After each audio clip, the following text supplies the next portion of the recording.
아침 말씀. 오늘 본문 말씀은 에스더 1장 13절에서 22절입니다.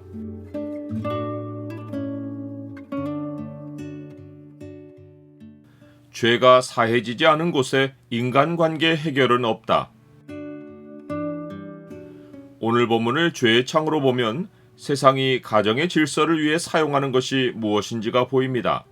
죄의 창을 보여주는 구절은 1장 20절입니다. 왕의 조서가 이 광대한 전국에 반포되면 귀천을 막론하고 모든 여인들이 그들의 남편을 존경하리이다 하니라.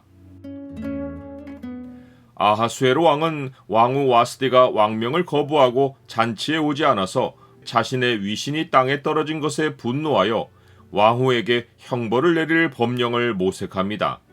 왕은 여러 사례를 아는 현자들에게 왕후를 어떻게 처치할지를 물어봅니다. 그런데 이 현자들은 지혜자이기보다 왕에게 가까이하여 왕의 기색을 살피는 자들입니다. 즉, 이들은 바른 말을 하기보다 왕의 기분을 맞추고 자기들이 살아남을 말을 하는 아첨꾼들입니다. 이들이 7이나 되어 제국의 첫 자리에 앉아 왕의 기색에 따라 나라의 규례와 법률을 만들고 있으니 왕의 기분이 다시 바뀌면 상충하는 규례와 법률이 쌓일 것은 불을 보듯 뻔합니다. 더 큰 문제는 한번 조서를 내려서 법률에 기록하면 바꿀 수 없는 것입니다. 하지만 이러한 법 제도의 심각한 모순 때문에 나중에 유다인들이 위기에서 벗어나는 길이 열립니다. 왕의 마음이 여호와의 손에 있음이 마치 봇물과 같아서 그가 임의로 인도하시느니라 라고 했듯이 고대 왕들이나 오늘날 나라의 통치자들이나 상황에 따라 새로운 법을 만들기도 하고 있던 법을 개정하기도 하는 것은 그 배후의 역사를 운영하시는 하나님의 거대한 섭리가 통치자들의 마음을 이끌고 계시기 때문입니다.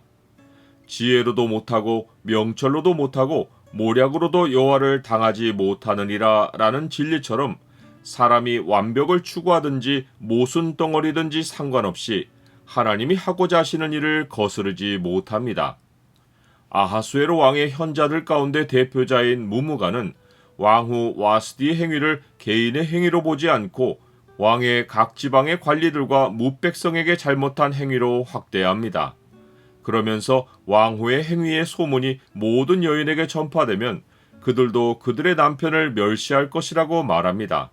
그는 문제의 심각성과 긴박함을 강조하려고 오늘이라도 바사와 메대의 귀부인들이 왕후의 행위를 듣고 왕의 모든 지방관에게 같은 태도로 말할 것이라고 하며 이런 일이 벌어지면 남편들에 대한 아내들의 멸시와 아내들에 대한 남편들의 분노가 많이 일어날 것이라고 예고합니다.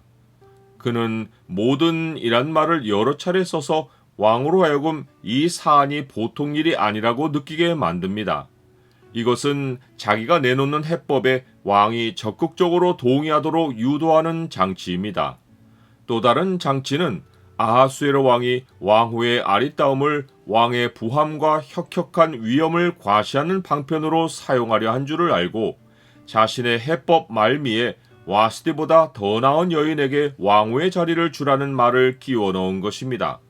이는 와스디보다 더 아리따운 여인을 앞세워서 왕의 위신을 회복하라는 암시입니다. 이것이야말로 왕이 거부하지 못할 제안입니다. 무무가는 온갖 미끼를 말에 숨겨놓고 왕이 자신의 제안을 받아들이게 만들었지만 하나님은 그의 말을 사용하여 에스더를 역사의 무대에 등장시키는 일을 진행하셨습니다. 왕이 만일 좋게 여기실진데 와스디가 다시는 왕 앞에 오지 못하게 하는 조서를 내리되 바사와 메대의 법률에 기록하여 변개함이 없게 하고 그 왕후의 자리를 그보다 나은 사람에게 주소서. 왕의 조서가 이 광대한 전국에 반포되면 귀천을 막론하고 모든 여인들이 그들의 남편을 존경하리이다 하니라. 왕과 다른 6명의 현자들은 무무간의 말을 옳게 여깁니다.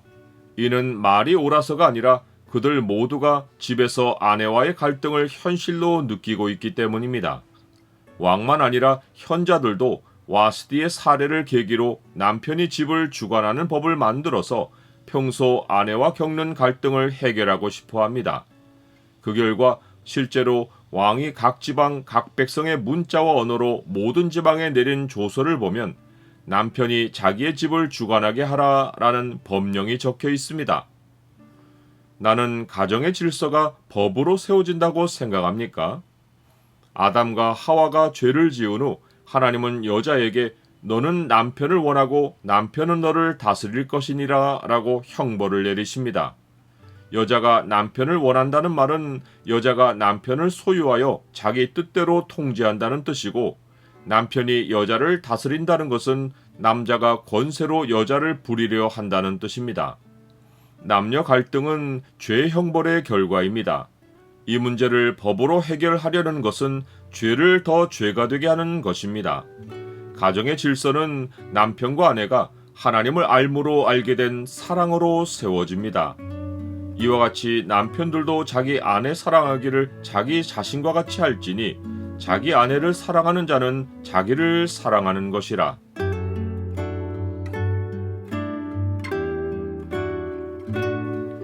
주님, 아담과 하와의 죄로 인한 형벌이 남녀 갈등에서 현실로 드러납니다.